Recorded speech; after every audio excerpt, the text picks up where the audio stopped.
Lundi matin, plein de faveur, plein de grâce de l'Éternel, plein de vie et de joie. Lundi matin, où nous voulons que la grâce de Dieu nous soit échue en partage. Lundi matin, où nous voulons vous recevoir ici à Wake Up avec toute la team bel et bien présente pour vous apporter la joie du Seigneur et surtout, beaucoup de présence de Dieu en apprenant bien sûr autour de différentes actualités et surtout de Trickbox. Sur ce, permettons alors que la team se présente à vous, Mathie. Madi. Bonjour. Bonjour. Là, tu m'as bien eu, hein? Oui, bonjour à tous. Nous sommes au lundi. Et Harry, il a pris la place de Abby.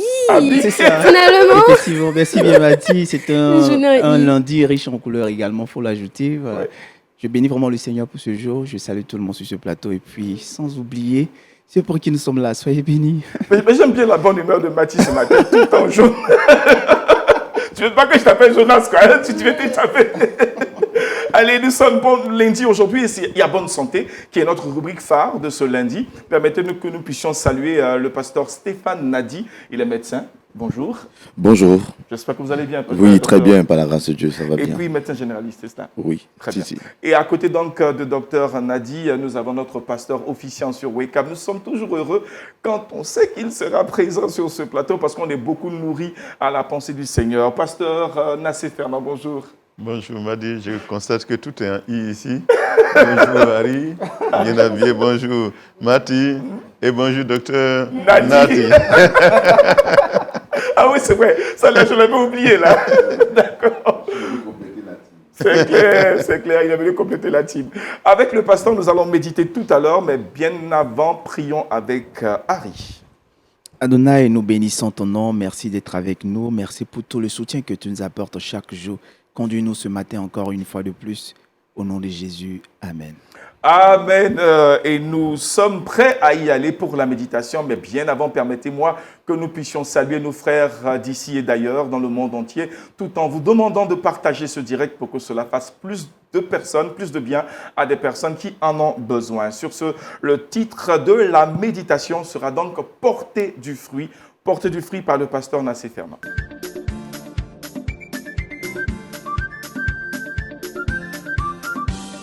Oui, porter du fruit, c'est le Seigneur qui le recommande, il instruit les disciples, il leur recommande de porter du fruit. Et c'est la pensée que nous voulons rappeler ce matin. Nous avançons allègrement vers la fin des temps et à de tels moments, il est bon que le croyant puisse redoubler d'efforts pour encore servir le Seigneur et porter du fruit pour la gloire de notre Dieu. Amen. Nous trouvons le texte dans Jean 15 et à partir du verset 1er. Dans ce texte, Jésus il va faire des comparaisons et dit « Je suis le vrai cep et mon Père est le vigneron. Et tout simplement qui est en moi qui porte du fruit, tout simplement qui est en moi qui ne porte pas de fruit, il le retranche. » Alors ici, le Seigneur va se comparer lui-même au cep et le Père céleste au vigneron. Le vigneron, c'est le propriétaire du champ, des vignes. Et donc, c'est lui qui bâtit son champ. Et le cep, c'est à un moment donné, quand la vigne a grandi, on coupe. Et puis, c'est la souche qui est en terre qu'on appelle le cep. Et c'est sur la souche qui est en terre que les branches poussent et les branches portent du fruit. Alors Jésus dit, il est le cep qui porte les racines, qui est enfoncé en terre et qui nourrit les sarments. Les sarments, ce sont les branches. Et les branches, ce sont les croyants qui sont greffés sur le cep, sur le Seigneur Jésus-Christ. Donc ici, si le Père, le vigneron, le propriétaire du champ, Jésus est la souche qui nourrit les branches que nous sommes. Et le Seigneur sait qu'en réalité, ce n'est pas... Quand vous voyez la vigne, chez nous ici, on le fait avec le café. Quand il est vieux, on vient couper, on dit on récepte le café. Et la souche, les branches vont repousser pour porter du fruit. Donc ça se fait aussi chez nous ici. Et donc, ce n'est pas la souche qui porte du fruit, mais c'est les branches qui portent du fruit. Et c'est pourquoi le Seigneur dit, tout sarment qui est en lui et qui ne porte pas de fruit, le Père le monde. Alors ce qu'il veut ici, d'abord, si le Père est le vigneron, il a mis tout en œuvre pour que sa vigne, son champ puisse porter. Quand nous lisons Ésaïe 5, il y a un champ là-bas qu'on appelle le champ de la vigne, et il va montrer comment le vigneron a mis tout en œuvre pour que son champ puisse porter. Il dit il a d'abord planté sa vigne sur un coteau fertile, et il a remué le sol, il a enlevé toutes les pierres, tout ce qui peut empêcher la vigne de pousser, il a ôté, il a battu une haie autour, une clôture autour, il a mis tout en œuvre pour que sa vigne puisse porter du fruit. Mais là-bas, son constat est négatif. C'est qu'au lieu que, alors qu'il s'attendait à ce que la vigne porte de bons fruits, il en a porté de mauvais. Il en a porté de mauvais. Ici, le Seigneur reprend la même illustration du vigneron, de la vigne, pour dire que l'Église ne soit pas à l'instar d'Israël, qui, alors que le Seigneur attendait de bons fruits, en a porté de mauvais. Dieu veut que nous puissions, en tant qu'Église, porter de bons fruits pour sa gloire. Il est dit ici, pour porter ce fruit, il faut être attaché au cep, à Jésus-Christ. C'est-à-dire qu'aujourd'hui, le Seigneur a mis tout en œuvre pour que nous puissions porter du fruit. Il nous a donné le Saint-Esprit qui est avec nous, qui est non seulement la troisième personne de la divinité, mais aussi la puissance en nous pour porter du fruit. Et il nous a donné les dons spirituels. Il nous a instruit de sa parole. Nous avons la bonne parole de Dieu. Et avec tout ça, nous pouvons réussir à accomplir le ministère de Jésus-Christ, amener des âmes à la foi, les encadrer et faire en sorte que son Église puisse grandir. C'est cela que le Seigneur attend de nous. Mais il va dire ici que pour porter le fruit, il faut demeurer attaché à Jésus-Christ. Il faut rester accroché à Christ. Il faut que notre vie soit alignée sur la parole de Dieu. Il faut que nous puissions nous mettre en règle vis-à-vis du Seigneur chaque jour, marcher dans la sainteté, dans la pureté, dans la vérité, dans la droiture, nous éloigner de tout chemin qui nous écarte du plan de Dieu, du projet de Dieu. Nous devons rester attachés à Jésus-Christ, attachés par notre communion avec lui, par notre intimité avec Jésus-Christ. Nous devons rester attachés à Jésus-Christ. Il a dit, si nous restons attachés à Jésus-Christ, alors nous porterons beaucoup de fruits, beaucoup de fruits. Il n'attend pas que le croyant puisse porter un seul fruit, ni deux, mais il veut que nous portions beaucoup de fruits pour sa gloire. Et pour que nous puissions... mais il va lui dire, si nous portons beaucoup de fruits, alors il va faire quelque chose qui est un peu étonnant quand même, et dit, il va émonder la vigne. Voilà, si nous portons beaucoup de fruits, il va émonder pour que la vigne puisse porter encore plus de fruits. Vous savez, émonder, c'est tailler les branches qui étouffent l'air, qui empêchent l'air de circuler et qui font que la vigne ne va pas porter beaucoup de fruits. Donc, on taille les branches nuisibles qui étouffent l'arbre. Donc, étailler, ça saigne. Et c'est ce que le Seigneur fait. Quand tu es agréable à Dieu, quand tu portes du fruit pour la gloire du Seigneur, quand tu es un instrument utile entre les mains de Dieu, quand il sait que tu fais avancer le royaume, alors il va intervenir avec le couteau dans ta vie, avec le sabre dans ta vie, pour tailler en toi ce qui n'est pas à la gloire de Dieu. Ce qui peut t'embarrasser et t'empêcher de porter encore du fruit, il va tailler ça. Et ça ne va pas te faire plaisir. C'est-à-dire, il permettra que tu parles par certaines situations de tristesse. Ce ne sera pas des situations de joie, pas des chocs, pas des situations qui vont te façonner ta vie spirituelle, façonner ton caractère et faire en sorte que en toi soit imprimé le caractère de Christ. Donc, des difficultés peuvent advenir. Tu vas te dire, mais je sais bien le Seigneur, pourquoi je passe par des difficultés? Pourquoi c'est tant d'échecs? Pourquoi c'est tant d'incompréhension? Pourquoi c'est tant difficile dans ma vie alors que je suis fidèle à Dieu? Oui, Jésus permet ça pour que tu portes encore beaucoup de fruits.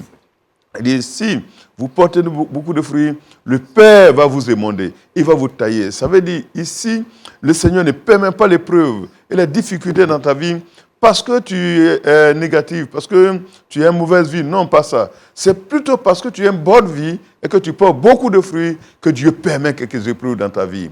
Ça veut dire tout simplement ces épreuves ont un but salutaire. Il veut que tu portes encore plus de fruits. Mais parce qu'il va le relever aussi ceux qui ne portent pas de fruits. C'est-à-dire ceux qui sont dans l'église du Seigneur, mais qui n'ont aucune tâche, qui ne font rien, qui sont oisifs, qui, ils vont à l'église et puis retournent à la maison. Le Seigneur ne gagne pas grand-chose de leur foi. Ceux-là, la Bible dit, si tu ne portes pas de fruits, alors le Père, il va couper les serments, il va les mettre au feu. Vous voyez, ces deux éléments presque contradictoires. Quand tu portes du fruit, il va émonder. Mais quand tu ne portes pas de fruits, il va couper. Il va couper les serments et va les jeter au feu. La Bible dit que la cognée est déjà mise à l'arbre. Tout arbre qui ne porte pas de bons fruits sera coupé et jeté au feu.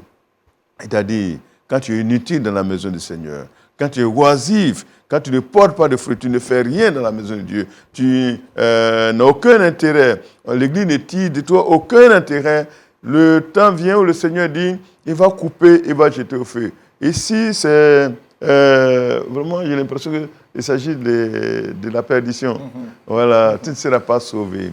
C'est-à-dire, quand la trompette va sonner, tu ne seras pas enlevé avec les élus. Alors que tu n'es pas adultère, tu n'es pas forcément voleur. Mais il dit, parce que tu ne portes pas de fruits, le Père va couper et jeter au feu. Donc ce matin, ce que le Seigneur attend de nous, c'est que nous portions du fruit pour sa gloire. Et que chaque enfant de Dieu puisse s'engager à servir Dieu de façon à ce que le Seigneur soit satisfait. Que Dieu te bénisse. C'est même comme une recommandation du Seigneur. Porter du fruit comme un ordre qui nous est intimé.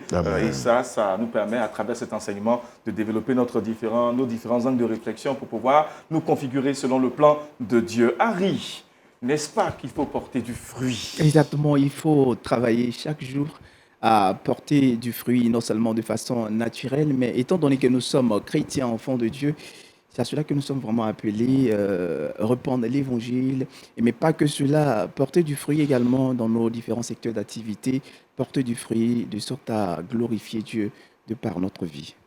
Merci beaucoup, Harry. Et puis, qu'est-ce que Dr Nadir retient de la méditation? Alors, j'ai été bien édifié. Merci, pasteur. Effectivement, ce qu'il a donné comme explication, c'est le sens même de notre importance de vie. C'est-à-dire, il faut vraiment porter des fruits, il faut éviter d'être inutile. Et mettre sa foi en Dieu, travailler avec Dieu, c'est la meilleure manière de porter les bons fruits. Exactement. Voilà, c'est la meilleure manière. Et dans tous les secteurs d'activité, je veux dire, c'est une parole qui se justifie et qui a son sens. Je crois que quand il parlait tout à l'heure, je me suis retrouvé déjà concerné, parce que tout être humain doit franchement porter de bons fruits. Sinon, ça ne sert à rien de vivre et puis de chercher à avancer. Porte du fruit, mais porte du bon fruit. Voilà. C'est important, du bon fruit. Parce qu'il y a des fruits qui peuvent pourrir. Des fruits qui peuvent pourrir facilement. Du bon fruit. En tout cas, merci beaucoup, docteur, pour cette... Mais on a un bon fruit. On a un bon fruit ici. Les jaunes comme un bon fruit. N'est-ce pas, Mathie? Mathie, ton micro. Exactement, merci Madi. Et moi, après l'explication du pasteur, je pense que c'est mieux d'être émondé que être coupé, C'est jeté au clair. feu. Et Donc, ça, tu dis bien. ça, c'est encore mieux. Et puis, surtout, on comprend maintenant pourquoi certaines choses nous arrivent. Et quand on a l'information, on vit mieux les difficultés. C'est clair, c'est clair. Être émondé va nécessiter des épreuves. C'est différent des châtiments qui sont la résultante des péchés. Voilà. Donc, quand on est éprouvé parce qu'on n'a rien fait, mais qu'on sent que tout nous tombe autour, tout nous tombe autour, on doit juste sentir le signe que l'Éternel veut nous emmener encore en eau profonde. N'est-ce pas, pasteur? Amen, amen. Voilà, nous avons entendu cette parole. Si tu es là, tu as suivi cette méditation matinale avec nous, nous allons prier pour toi. Si tu as pris la résolution en ton cœur, de porter désormais beaucoup de fruits pour la gloire du Seigneur. Amen. Père Saint, nous voulons t'apporter tous nos bien-aimés qui, ce matin, partagent ce moment avec nous. Je prie que ta grâce leur soit accordée, que le Saint-Esprit renouvelle en eux, notre Dieu, les dispositions utiles pour porter du fruit pour ta gloire. Si quelqu'un, notre Dieu, était oisif, s'il te plaît, rappelle-lui le talent que tu as déposé en lui. Et donc, lui, Seigneur, d'en prendre conscience et notre Dieu de s'engager à mettre en valeur ces talents que tu lui as donnés pour qu'il soit un instrument utile entre tes mains pour ta gloire au nom de Jésus. Amen. Amen. Amen. Nous bénissons le nom du Seigneur qui nous donne, à partir de cet instant, de comprendre et de nous engager résolument dans le fruit que nous devons porter devant le Seigneur. Cela donc nous donne l'occasion, à partir de cette méditation, de bifurquer à toute autre chose. Il s'agit donc du cinéma où nous apprenons et nous nous édifions encore davantage. Cinéma à Culture Actu.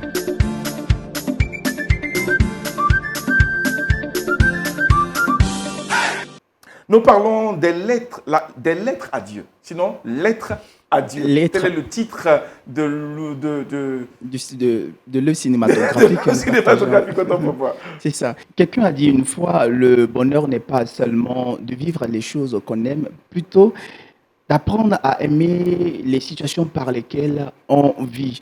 Et notre film de ce matin est intitulé Lettre à Dieu, une œuvre cinématographique réalisée par David Nixon. Il faut dire que dans ce film, le réalisateur a voulu nous plonger dans l'histoire d'un jeune garçon de 9 ans nommé Tyler et qui malheureusement souffre d'un cancer. Mais le plus intéressant dans cette histoire, plutôt que de se rétracter et de se résigner à son propre sort, ce jeune homme va... En tout cas, pas du tout. Et on cherche, on trouve où le film? Merci.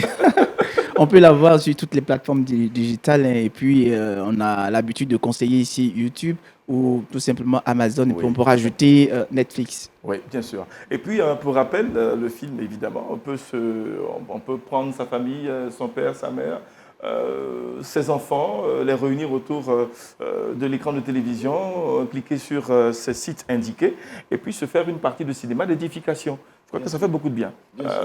C'est quelque chose que vous aimeriez bien faire, docteur, partager ce film Lettre à Dieu. Oui, bien sûr. C'est édifier la famille, c'est très important. Ça permet l'éducation de tous, soi-même, et aussi transmettre les leçons de vie à sa femme, à ses enfants et à toutes les personnes de la maison. C'est clair, c'est clair. Pasteur, Lettre à Dieu. Oui, ça paraît quand même... Ça fait penser à Paul. Ouais, mais lui ici, Paul adresse des lettres aux églises. Aux églises. Mais lui, il adresse sa lettre à Dieu. À Dieu directement. Voilà, bon, je crois que c'est un frère, un jeune qui sûrement a trouvé une autre façon de communiquer avec Dieu. Voilà, la prière, mais aussi choisir d'écrire. Dieu écoute. Et Dieu lit aussi. Hein. C'est vrai. Dieu lit aussi, et je suis sûr que le Seigneur, il a lu ce qu'il a écrit. C'est sûr Voilà. que c'était comme des prières. Ce sont des prières qu'il a adressées à Dieu. Mais ce qui me frappe ici, c'est que malgré son handicap, il a trouvé encore la force d'aller aider les autres. Et je crois que c'est un enseignement qu'il apporte. Nous voulons vraiment bénir le Seigneur. Harry, merci beaucoup pour cette instruction, pour le cinéma que tu nous proposes. C'est vrai, c'est un lundi, mais on peut déjà commencer à planifier cette semaine-là par ces temps de cinéma avec sa famille. Que Dieu te bénisse encore. Vidéo du jour, maintenant nous partons découvrir, toujours en termes de technologie, une innovation en termes de construction, des techniques de bois massif.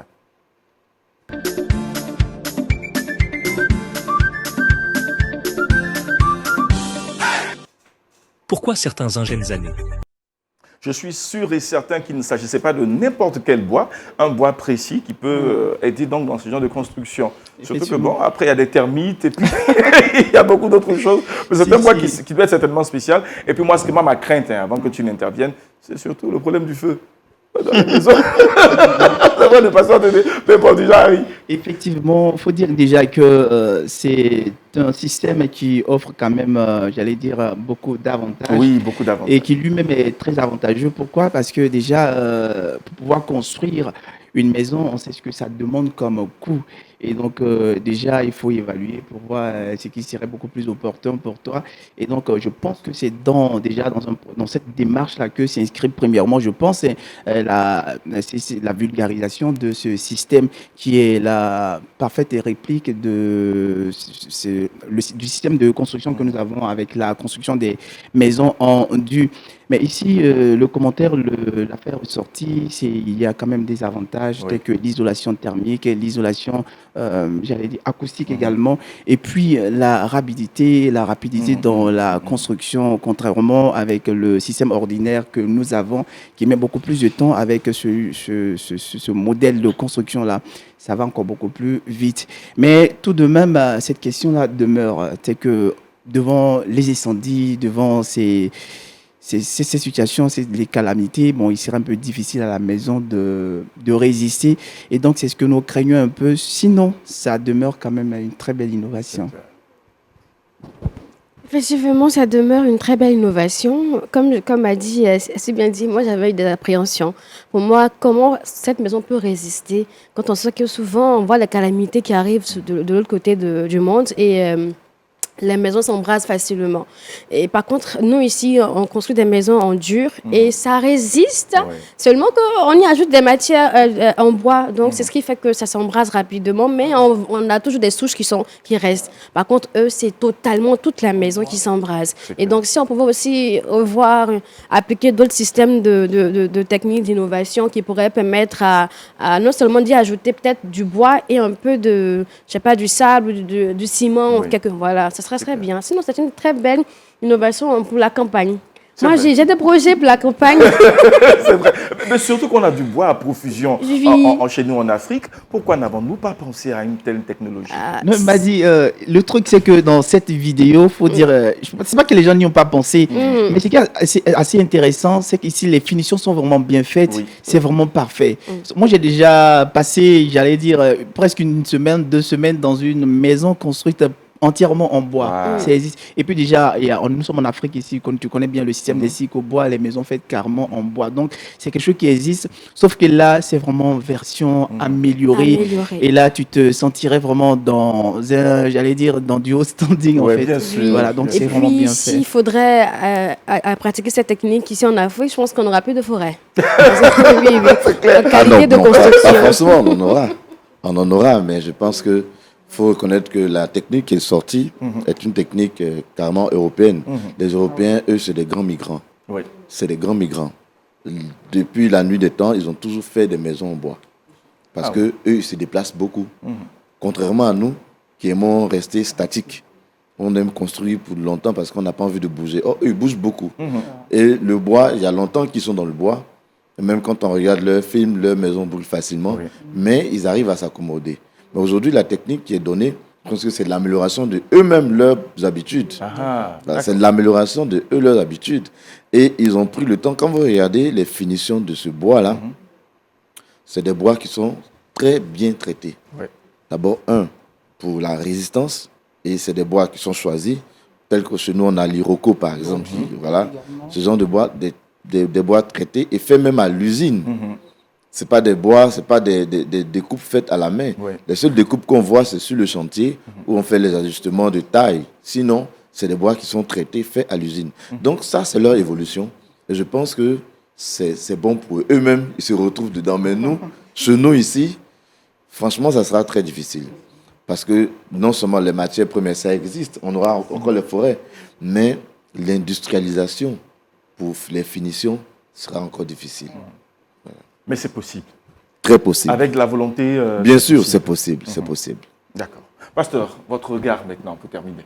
Oui, mais je dis un peu comme le docteur, hein, moi je pense que c'est une très belle innovation, mais chez nous, on a du matériel pour construire. Voilà, on a du bon matériel pour construire. Le jeu béton même, ça nous suffit largement.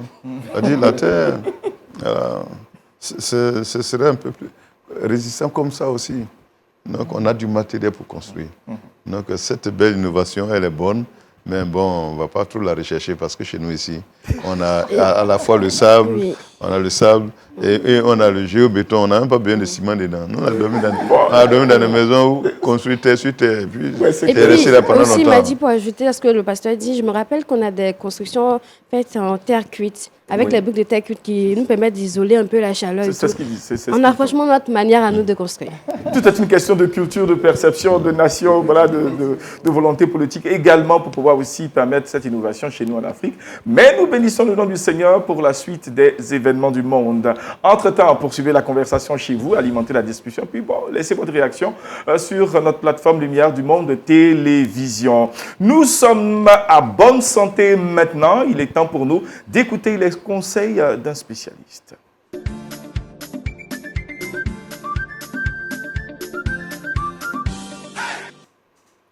Bonne santé, nous parlerons aujourd'hui avec le docteur Stéphane Nadi. Il est médecin, il est aussi médecin assureur. Oui, gestionnaire de système santé Voilà.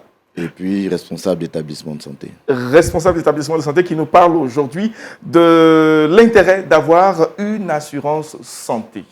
Effectivement. Bonjour à tous. Bon, rebonjour. Alors, effectivement, c'est un sujet dont on n'en parle pas beaucoup, mais on vit.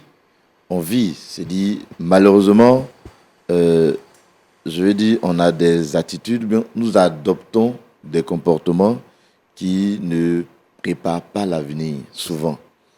On aime de tout faire, quand le fait se présente, on réagit. Or, l'assurance santé, c'est un système de prévention. C'est un système de prévention. C'est un système occidental que nous avons adopté, mais pour prévenir beaucoup de choses. Et il y a plein d'intérêts d'avoir une assurance santé. L'assurance santé n'est pas forcément pour les riches. En Europe, on parle de sécurité sociale. Ici aussi, maintenant, on a aussi ce qu'on appelle la sécurité sociale. Et la sécurité sociale, avant, on l'avait avec... maintenant, les services sont améliorés. Ne pas citer de nom, mais comme c'est l'État, la CNPS, les services sont améliorés. Mais il y a encore d'autres services sociaux qui nous permettent de faire une couverture maladie. Mais on peut aussi avoir des services encore plus améliorés dans l'assurance privée. C'est des choses qui arrivent. Ce n'est pas forcément pour des riches. Le principe de l'assurance, c'est la mutualité. C'est-à-dire la mutualité, c'est se mettre ensemble pour évoluer. C'est-à-dire si on est 5, on peut avoir une couverture maladie adaptée. Et on a 4 grands intérêts qui doivent nous emmener, tout un chacun, à avoir une assurance santé. Le premier, c'est que quand on a une assurance, on a des soins adaptés à notre besoin. Je vous explique. C'est-à-dire, l'assurance existe, mais derrière l'assurance, il y a nous, les médecins. Nous, les gestionnaires. C'est-à-dire, nous, dans le système santé, nous nous connaissons tous. Et quand tu as l'assurance, tu as un suivi qui peut être particulier. C'est-à-dire, faire confiance à ton assureur ou bien au médecin conseil te donne un suivi particulier. Si tu as mal à la tête, par exemple, tu n'iras pas voir un gynécologue. Tu iras voir d'abord quelqu'un spécialisé dans ce système. Et quand cette personne-là fait des examens et découvre qu'il y a d'autres pathologies, bien d'autres maladies qui sont ajoutées, on va t'orienter. Donc, ce suivi-là fait que tu as un parcours de soins qui est maîtrisé et qui est adapté à ton besoin. Ça, c'est le premier intérêt. Le deuxième intérêt, c'est que ça te permet d'accéder à des services que, selon toi, qui ne sont pas accessibles. Ça te permet d'accéder à des services qui ne sont pas accessibles. Je prends l'exemple. Vous êtes assuré et puis vous avez, je prends un exemple, le cancer. Si on a une spécialité qui se trouve dans une clinique qui permet d'avoir une précision dans la prise en charge, l'assureur va vous orienter. Il vous donne l'accession, il vous accédez à ce service-là tout simplement parce que vous avez l'assurance. Mais si vous n'avez pas l'assurance, vous ne pouvez pas accéder, vous serez obligé de faire les services basiques, par exemple. Or, le fait d'être dans une mutualité vous donne droit à des accès de services qui sont un peu spécialisés. Ça aussi, c'est le deuxième avantage d'être assuré. Le troisième avantage, c'est que ça vous permet toujours de maîtriser vos dépenses. Et ça, c'est l'argent, comme on dit dans le jargon, c'est le nerf de la guerre. Lorsque vous êtes assuré, vous êtes couvert soit à 50% ou même à 100%. Ce qui veut dire que quand une maladie arrive, vous avez un budget qui est maîtrisé. Vous n'allez pas faire des dépenses qui sont c'est vrai que c'est imprévu, mais qui sont exagérées parce que l'assurance couvre une partie de vos dépenses. Et c'est ça qui est le plus intéressant. Ça permet non seulement d'éviter qu'il y ait des dépenses exagérées et que vous ayez toujours de l'argent pour subvenir à d'autres charges. Parce qu'il y a la santé qui est arrivée, la maladie qui est arrivée, mais on continue de vivre. Si vous êtes à la maison, qu'un de vos enfants est malade, vous êtes assuré, l'assurance vous permet de maîtriser le budget de sa santé, mais ça vous permet aussi de maîtriser, de continuer à vous occuper des autres charges familiales. Donc, ce troisième avantage est très important. Le quatrième avantage qu'il faut qu'on retienne, c'est qu'on prépare l'avenir. Malheureusement, beaucoup de personnes encore attendent d'être sur le fait pour réagir. Or, l'assurance nous permet de prévenir ce qui arrive. Comme j'ai dit au départ, l'assurance, c'est la prévention. L'assurance, c'est de la prévention. C'est-à-dire, avoir une assurance santé permet de dire tout de suite que quand quelque chose va arriver sur ma santé, j'ai déjà les opportunités de pouvoir éviter que ça s'aggrave. Avoir une assurance santé, souvent, quand on regarde dans les comportements, emmène même les gens à aller rapidement à l'hôpital, lorsque même il y a un bouton sur le visage. Oui, mais ça permet à la population ou bien aux malades d'aller rapidement à l'hôpital pour améliorer non seulement la prise en charge, pour éviter qu'on se dise, bon, je n'ai pas l'argent aujourd'hui, je ne vais pas à l'hôpital. Et quand il y a le retard de prise en charge, ça devient compliqué. Donc, l'assurance te permet de prévenir tout ça. Donc, tu assures ton avenir. Souvent, on constate qu'il y a des patients, il y a des personnes qui se disent, j'ai souscrit à une assurance santé, je ne suis pas tombé malade pendant 1 an, pendant 2 ans. Donc, je pense que l'assurance n'est pas utile. Non, c'est une mauvaise pensée. Parce que, certes, vous n'êtes pas tombé malade, il y a le principe de la mutualité qui est intervenu, parce que ton argent a servi à soigner d'autres personnes, mais sache que quand tu seras malade, c'est l'argent de d'autres personnes qui vont servir à te soigner. Donc, quand tu fais cette prévention, ou bien tu prépares cet avenir-là, je pense que tu as tout le temps de vivre longtemps et de vivre à l'aise. Donc, voilà les intérêts, 4 parmi tant d'autres que j'aimerais donner, et j'espère que ça va édifier, ça permettra d'améliorer encore nos prises de décision en famille. Voilà. Première des questions que je veux rapidement poser. Oui. Bien souvent, la mauvaise connaissance, sinon l'ignorance des uns et des autres, nous fait croire que c'est à cause des moyens financiers qu'on ne peut pas souscrire à une assurance santé. Parce qu'on estime que c'est cher. Dites-nous quelque chose là-dessus. En vrai, ce n'est pas l'ignorance. C'est notre gestion. C'est-à-dire, je vous explique. On dit, pour accéder à l'assurance, sachez que actuellement, plus de 45% de la population se dit que l'assurance est pour les riches. Donc, tant que je n'ai pas, par exemple, un salaire de 500 000 ou bien de 300 000, ou bien tant que je ne suis pas fonctionnaire, je ne peux pas avoir droit à l'assurance santé. Mais en réalité, ce n'est pas vrai. Je ne vais pas donner tous les secrets. Mais je vous ai dit que l'assurance, c'est une mutualité. Donc, vous pouvez tomber sur un assureur ou bien un gestionnaire où on a un groupe mutuel qui vous permet d'accéder même avec 10 000 francs par mois. Avec 10 000 francs par mois des dépenses pour que vous ayez accès à l'assurance santé. Donc, ce n'est pas forcément, je veux dire, la peur, mais c'est une manière de ne pas faire. Mais par contre, si vous vous approchez, si on évite, moi je ne pense pas que ce soit l'ignorance. Tout le monde sait, parce qu'aujourd'hui, on est à la CEMU, tout le monde sait qu'il y a l'assurance, mais c'est certains qui n'aiment pas prendre des décisions. Et j'invite tout le monde à se rapprocher, soit des médecins, soit même des cliniques, soit des assurances, et vous allez voir, chacun peut avoir une assurance adaptée à son mode de vie ou bien adaptée à sa bourse. Et puis, Harry, Mathie. Moi, j'aimerais demander au docteur, est-ce qu'il existe des critères dans le choix de notre assurance santé, selon vous? Il existe plusieurs assurances santé, c'est ça, mais pour un citoyen lambda qui n'a pas d'informations, est-ce que selon vous, en tant que médecin, vous avez des critères à donner? Oui, bon, des critères aujourd'hui sont tous respectés par les assureurs. Mais généralement, c'est d'abord de savoir si l'assurance qu'on choisit est vraiment représentative, c'est-à-dire si elle couvre le réseau de soins, elle couvre un peu Le territoire. élargi, c'est relatif. Mais si là où je pose mes pieds, là où je travaille, là où je dors, là quand je voyage, est-ce que l'assurance que je vais choisir a des cliniques et pharmacies dans ces zones-là? C'est déjà un premier critère. Le deuxième critère, c'est que est-ce que l'assurance arrive à faire une prime adaptée à ma bourse? Parce que c'est vrai, il est bien vrai que je vais avoir une assurance, mais si j'ai une prime, supposons que je touche 60 000 francs par mois, je ne vais pas aller prendre une assurance qui me coûte 20 000 francs, bien 30 000 francs par mois. Ce n'est pas possible. Donc, il faut que ce critère d'adaptation, selon ma bourse, là, soit respecté. Voilà. Il y a aujourd'hui des assureurs, des compagnies, des mutuelles. Donc, il y a toute une panoplie d'établissements qui permet à tout le monde d'être accessible, bien d'être éligible à une assurance santé. Il faut juste se lever pour aller juste... Juste ça. Pasteur. Oui, je crois que les médecins doivent continuer de sensibiliser. Oui. Parce que on a l'impression que toutes les maladies, c'est les maux de tête.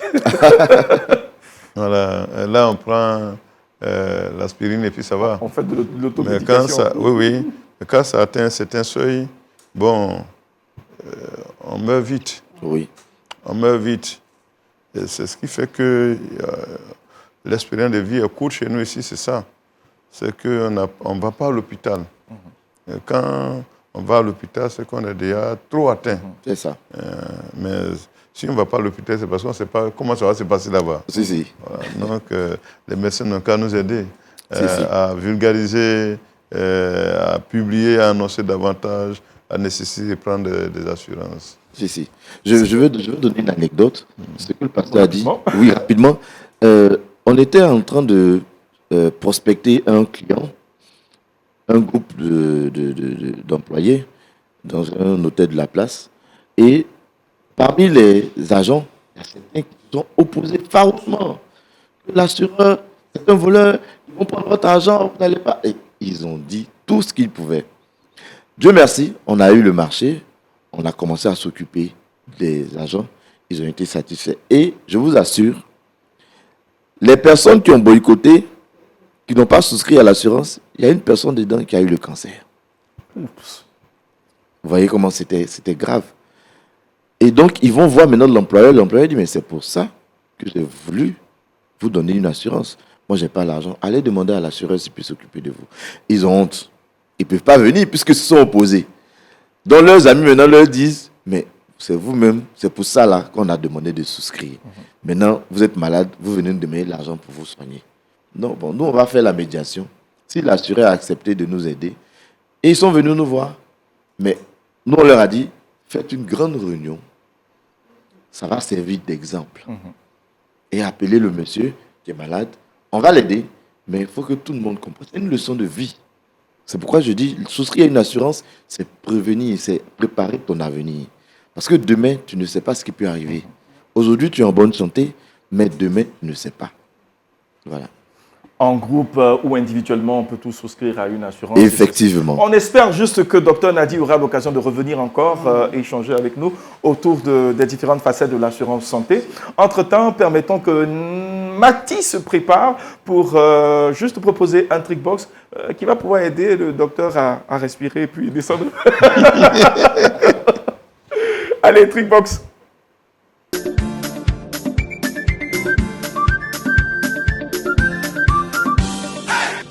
Mati, alors on part avec toi pour déguster du yaourt onctueux fait maison. Ça, c'est ta particularité aujourd'hui. Ça va nous régaler. Oui, c'est juste pour glacer les cœurs. Hein. Ouais. Donc, ce lundi matin, je vous propose cette recette de yaourt très onctueux. Ça peut vous aider à déstresser. Par exemple, quand vous avez regardé le film de Harry, que Harry a proposé, en famille, on peut prendre aussi... Lettre à Dieu. Hein. Pendant qu'on écrit la Lettre à Dieu, on déguste et on quelque déguste chose. son yaourt. Et le docteur aussi peut pouvoir aussi se calmer un peu, déstresser.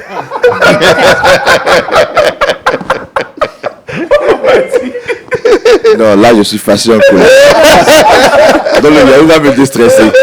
Voilà, justement. Donc, souvent, on a la pression du travail et la descente. Surtout les lundis, c'est très difficile avec les bouchons et tout ce qu'on a comme travail à faire à la maison ou ceux qui travaillent en télétravail ou ceux qui travaillent directement en entreprise. C'est pas facile les lundis et m'a dit, je pense que tu sais. Donc, avec cette recette, je pense que ça peut vous aider à vous calmer les nerfs et puis, bon, voilà, à vous détendre. Donc, regardons ensemble comment réaliser cette recette de yaourt onctueux au coco. This coconut Abilewas ice cream will literally lift your mood from a 0 to 100. It is that refreshing. To make this, dice and blend 2 mature coconuts with enough water and strain the blended mix with the help of a sieve in order to extract the coconut milk. Next, add 1 cup of milk powder and mix till it is fully dissolved. To that, I'll add half a cup of condensed milk for a sweet note. I'll also add a teaspoon of vanilla essence for a lovely flavor. Then we are down to this creamy, milky coconut goodness that you can easily bottle up. But where's the fun in that? So instead, I'll pour that into some disposable cups, insert some sticks, and transfer that into a freezer until it's nice and frozen like this. And as simple as that, you've made yourself an absolutely refreshing coconut abele walls ice cream. Anyways, thanks for watching. Bye. C'est intéressant. Traduction. Traduction. Ah bon, d'accord. Traduction. La recette, c'est simple. Il vous faut du coco, des noix de coco. Non, ne faites pas que boire le jus de coco, hein. L'eau de coco, il faut aussi utiliser le lait. Donc, il vous faut pour cette recette réaliser avec, des noix de coco naturellement, un peu de lait en poudre. Bon, ça, c'est facultatif. Il y a d'autres personnes qui n'en consomment pas. Et puis, vous avez vu l'arôme de vanille qui a été ajouté, c'est pour le goût. Et c'est fini, vous mixez, vous faites tout le jus et vous mettez au congélateur, c'est bon, vous avez votre recette. Et puis bon, moi je suis déjà déstressée quand je vois et j'ai envie de réaliser l'astuce en réalité. Et le pasteur moi... Ouais. Madi a dit Seigneur au grotto. Oui. On va le réaliser. Oui, Ça nous permet oui de- parce que ici en Abidjan, on appelle ça le yaourt. C'est ça, On c'est a ça. grandi tous avec, mais bon. Exactement. Je veux juste la soutenir. Effectivement, il n'y a pas que l'avantage du stress. C'est du lait, c'est du coco. Ça a un avantage aussi sur les os. Ça donne du calcium, ça donne aussi du zinc. Là, c'est le Ça médecin donne, qui parle. oui, et c'est très bon. C'est vrai que c'est du grotto, on voit ça simple, Si. mais ça a des vertus. C'est ça. Et c'est bon aussi pour les enfants. Ça favorise la Surtout pour les croissance, enfants. ça aide à bien grandir, ça aide aussi avec, j'ai vu l'arôme, il y a le goût, mais ça permet au cerveau d'être aussi bien nourri. Ah, Donc, d'accord. c'est un yaourt il n'est pas que onctueux, Oui. il a beaucoup d'avantages. Je ne choisis pas mes sujets le lundi. Si vous avez remarqué, les lundis, je donne toujours des apéritifs, etc. C'est à cause des c'est médecins ça, qui viennent. oui, oui, Donc, oui, bonne c'est santé ça. dans le Bon, truc boss également. Harry part à la cuisine et puis allez. Oui, on se sauf fait que un moi, yaourt. je m'attendais plus ou moins à la pratique, bien entendu. Et je m'attendais à ce que tu nous proposes, tu vois, il y a un truc ici. Mais pour une prochaine fois, je suppose. Souscrire à une assurance d'abord. C'est clair. Harry va garder donc le micro. On termine avec Harry. Le saviez-vous dans cette dernière rubrique?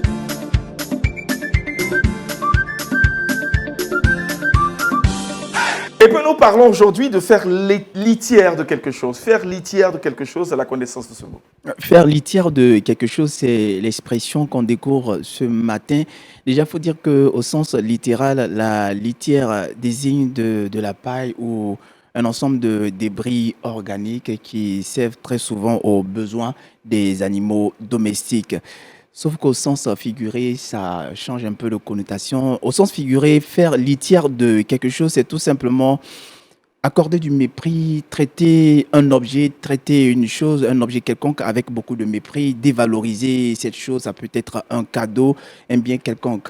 Et donc la définition est toute simple, faire litière de quelque chose, c'est dévaloriser un objet, c'est traiter un objet avec beaucoup de mépris. Donc dans une phrase, ça pourra donner ceci, les enfants ont pour habitude de faire litière des cadeaux que leur donnent leurs parents, ou on pourra dire un insensé a l'habitude de faire litière des sages conseils que lui donnent des personnes. Très bien. Merci beaucoup, Harry. Merci, pasteur, pour votre intervention. Et puis, nous n'oublions pas de rappeler que nous devons porter des fruits et surtout des bons fruits. Surtout de bons fruits. Au docteur, nous voulons dire merci en tout cas pour sa participation au micro, pour sa participation au Wake Up et puis rappeler l'intérêt d'avoir une assurance santé. Dernier Merci. mot. Ben, portons tous de bons fruits. Tout ça fait partie. Oui. C'est clair. Et puis pour Si, tous si. ceux qui voudraient souscrire ou avoir des renseignements éventuels autour donc de l'assurance santé, prière de joindre l'équipe de Lumière du Monde Télévision. Vous aurez les contacts de qui de droit pour vous informer davantage. Sur ce, nous, on a fini, n'est-ce pas? Et puis nous donnons rendez-vous pour la suite de cette semaine, tous les jours, de lundi au vendredi pour votre Wake Up. Que Dieu vous bénisse. Et puis nous souhaitons que Nami Siloué se porte très bien. Et certainement la semaine prochaine, elle sera là présente pour diriger cette émission. Allez, shalom chez vous, nous vous disons au revoir. Terminons Verset avec boussole. le Oh là là, verset. elle a commencé à m'attaquer dessus. allez, avant que je ne vous dise au revoir, nous parlons avec le verset boussole. Jean 15, de verset 16, qui nous dit « Ce n'est pas vous qui m'avez choisi, mais moi je vous ai choisi et je vous ai établi afin que vous alliez et que vous portiez du fruit et que votre fruit demeure, afin que ce que vous demanderez au Père en mon nom, il vous le donne. » Amen. shalom chez vous, shalom chez vous, shalom chez vous. Bonne suite de programmes sur les antennes de Lumière du Monde Télévision. Shalom.